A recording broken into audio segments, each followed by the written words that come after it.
We're very pleased and proud to be celebrating an important milestone this year, our 15th anniversary. The gallery, which is devoted exclusively to exhibiting Ross Watson's art, opened in 2000. We've since held annual exhibitions along with 6 successful exhibitions in London, Berlin, Cologne and Toronto.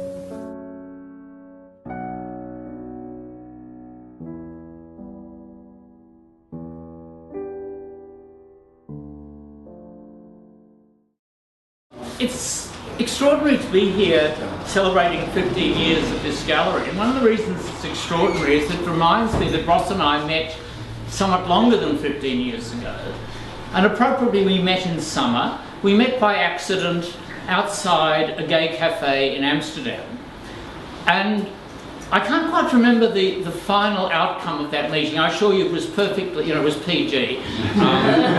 Maybe there are tinges of regret as I say that, but it was. But I've watched Ross's career since that period, and one of the things that really strikes me about Ross's work is how important and significant it is, both for the gay community, but also for art in Australia. And I really wish you guys had been here a few nights ago when I came over to do a sort of quick run through what was on show. And in the room behind us, Ross had still got all the paraphernalia that he works from. And I said, look, leave the room as it is. This is fabulous. This is an insight into just how much work and how much consideration and how much detail goes into the creation of works, part of whose appeal, I think, is they look so terribly simple. So you look at these and you think, oh, he did that in half an hour, then he went down to Bubka's for breakfast, which is where we often seem to run into each other. But in fact, had you been present a few nights ago, you would have seen the huge amount of references, of artistic history and of personal history that these rooms, the paintings on these walls bring together.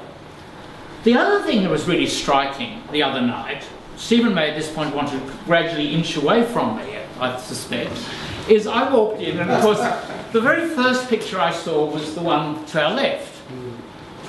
I said, trying to be, a learned art critic, which I'm not, what is the importance of having the international sex work symbol in this painting?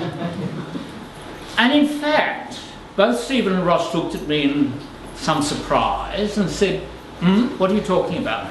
And I pointed to the red umbrella.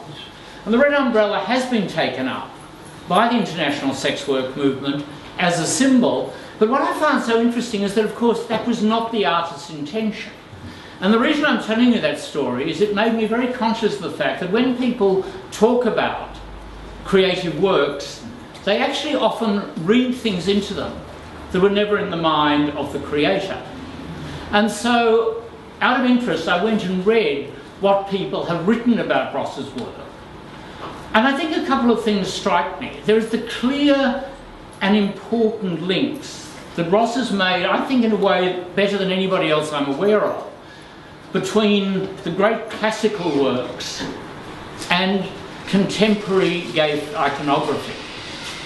And that's, if you go into the other room, there are a couple of absolutely classic paintings where the references to people like Caravaggio and Vermeer are so striking, and they're striking because what Ross does, I think, is to reimagine how those paintings could have been painted today, and then to engage in a dialogue with some of the people who are familiar to us.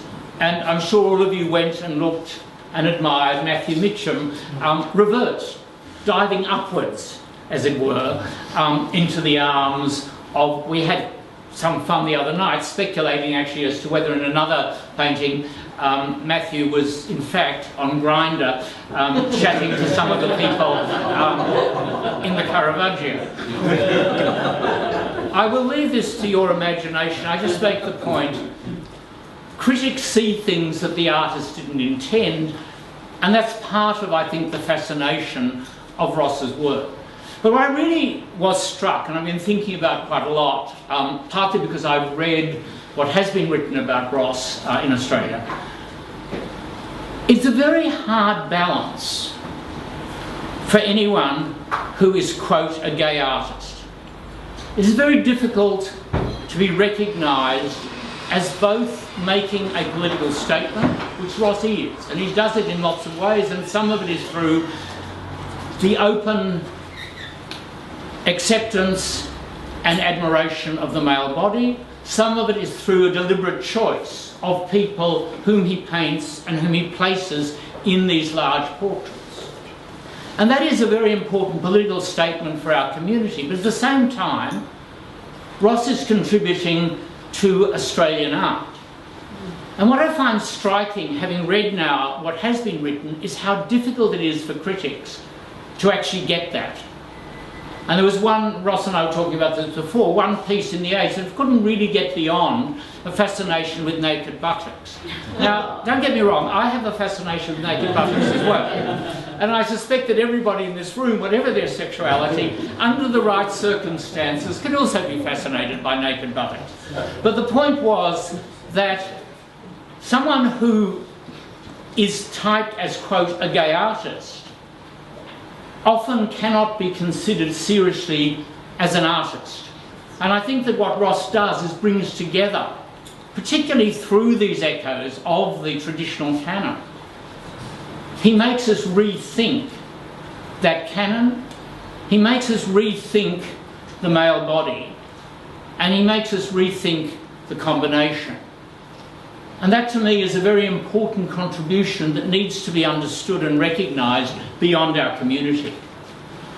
And the last point occurred to me as I was driving across, thinking actually it'd be really nice going to the Fitzroy Pool. Would the guys mind if I did the opening? You know, Andrew could have probably figured out a way of telecasting from the Fitzroy Pool. If I had a better chest, we would have done it.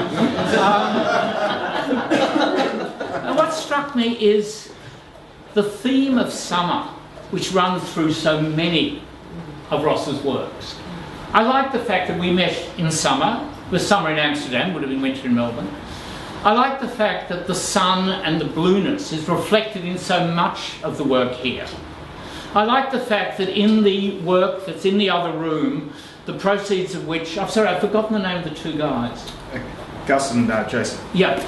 The picture of Gus and Jason, the proceeds from sales of that are going to the Elton John Foundation for its work with people with HIV and AIDS in developing countries.